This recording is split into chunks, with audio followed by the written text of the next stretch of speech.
Across Russia, ordinary people who dare to complain about flooded roads, housing issues, or toxic air often face retribution from the authorities when residents post videos pleading for help. In many cases, the response from officials is not solutions but threats, fines, and even criminal charges. Sever.Reli media outlet spoke with people on the ground to better understand how authorities are retaliating against those who speak out. We hoped people in other villages facing the same road problems would see it, like it, share it, that someone would finally listen, at least answer our letters, Sergei said, because living here is impossible. How can you raise children like this? How can the elderly survive if even doctors can't reach us? The authorities did not take notice, but instead of sending help, they filed a police report accusing the residents of spreading a fake video. That was my relative, knee-deep in mud, filming that video. It's not fake, said Irina, name changed. You know what they wrote in their report? That it was all a setup. A setup by who? The 400 people who live in our village? For years, residents of Podlesnoy, a community in the Khanty-Mansi Autonomous Okrug town of Pityak, have been fighting to keep their homes. The town's former mayor, Dmitry Gobunov, had promised to officially register their land plots and houses, which were first built as temporary housing, even though they lived there year-round. But after a new mayor took office, those promises were scrapped. When residents recorded a video appeal to Putin, the response wasn't help. It was threats of criminal charges for allegedly insulting a public official. After a year of our petitions, Gobunov promised that each of us would finally get our own plot.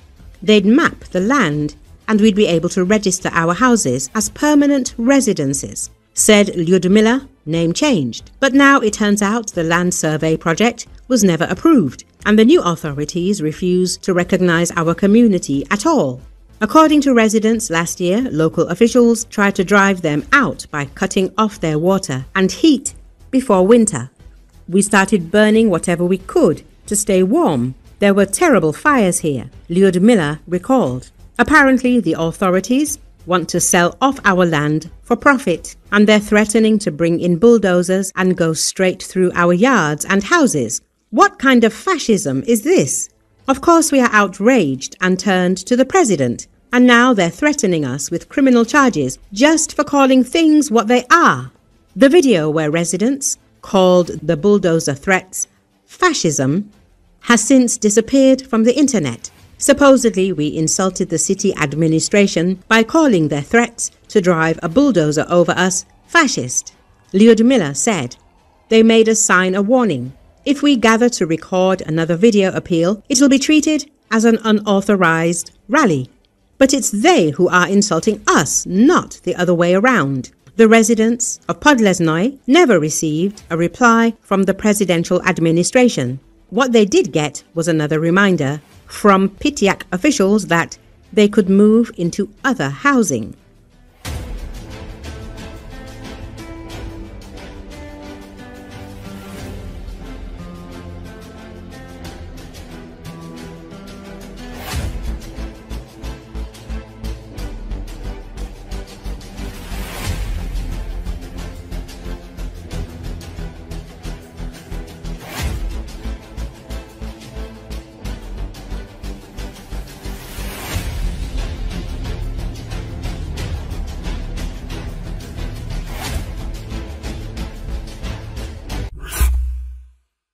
Russian forces have begun deploying modified T-72 and T-80 tanks, fitted with extensive anti-drone structures made of thick metal cables, according to the Telegram channel Vodorai, which published photos of the vehicles.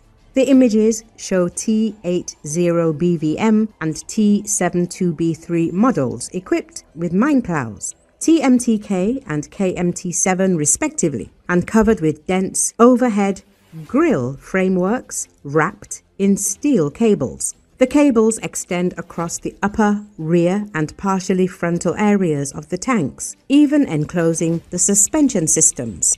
One of the photographed T-80 units also carries an electronic warfare system mounted above the cable armor.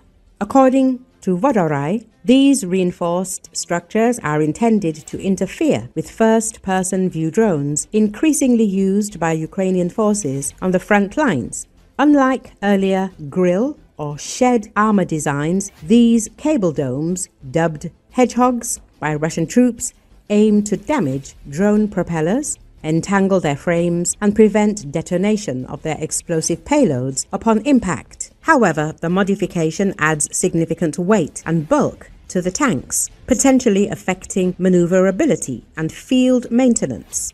Earlier, Russian troops were filmed welding dozens of sharp metal spikes onto old UAZ 452 vans, a makeshift hedgehog design meant to detonate Ukrainian FPV drones on contact.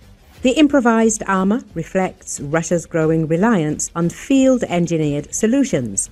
As drones continue to dominate the front lines, the spikes act as a passive defense, hoping to trigger the explosive payload of an incoming drone on contact with the external armor. The idea is to destroy the drone before a direct hit to the vehicle's hull. Despite the unconventional appearance, the makeshift modification reflects a growing trend of improvised defense tactics on both sides of the front. As FPV drones continue to dominate low-altitude airspace, simple vehicles like the UAZ 452 have become vulnerable targets. The Russian military's reliance on such outdated platforms, combined with limited access to active protection systems, is prompting increasingly improvised field solutions.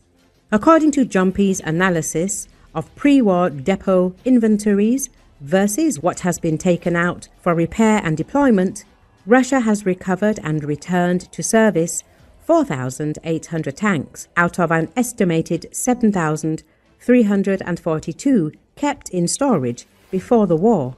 The most commonly reactivated models include T-80B/BV, T-72B, and T-62. Modern models have been brought back in far smaller numbers: T-90, T-80U-UD, and T-72 Ural/A. The T-64 family also shows relatively few returns. From an estimated 7,723 BMP-class IFVs stored pre-war, Jumpy reports 4,931 have been mobilized for use, leaving only a small proportion of truly serviceable spares in depots. Artillery inventories have thinned as well.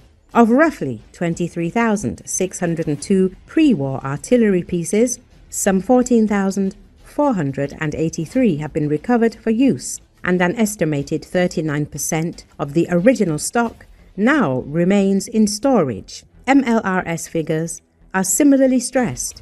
Jumpy counts 29 BM-30 SMERSH systems reactivated out of 43,235 Uragan out of 472 and 1,027 Grad systems out of 1,068, leaving roughly 18% of pre-war MLRS stocks still present in storage. Russia has exhausted more than half of its stored armored and artillery reserves and is increasingly relying on older, degraded vehicles and cannibalized parts to sustain formations. The small number of tanks in decent depot condition and the large share of units described as irrecoverable limits how rapidly Moscow can replace combat losses without fresh imports or a major domestic ramp-up in production and overhaul capacity. Recall, Ukrainian steppes are littered with downed Russian tanks.